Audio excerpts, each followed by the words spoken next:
Во пожарот во дискотеката Пулс останаа 46 осумничени. И тоа повеќе од тие кои треба да одговараат не се ни повикани на распит, ниту пак се водат за осумничени. Затоа уште еднаш апелираме до вас. Мора да ги следите доказите без разлика до каде и до кого ќе ве доведат. Вистинските виновници мора да бидат откриени и да одговараат без разлика за кого се работи. Бараме неселективна правда. Дискотеката Пулс во Кочани, каде се случи трагедијата, работела нелегално.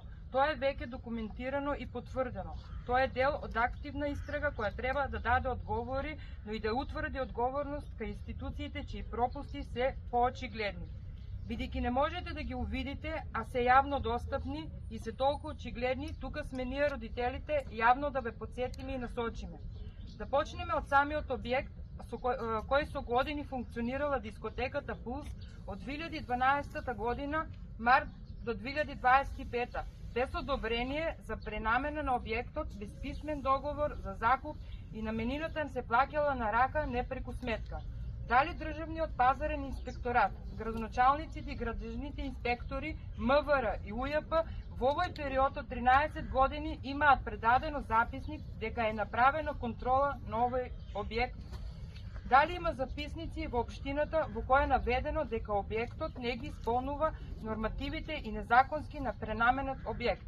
Имајќи во предвид дека сите актуелни градоначалници во овој период имаа сознание за постоењето на дискотеката Пулс, еден од нив живее на 100 метри од објектот на дискотеката Пулс и имаме сознание дека истиот неколку пати се жалел во МВР за бучавата од објектот.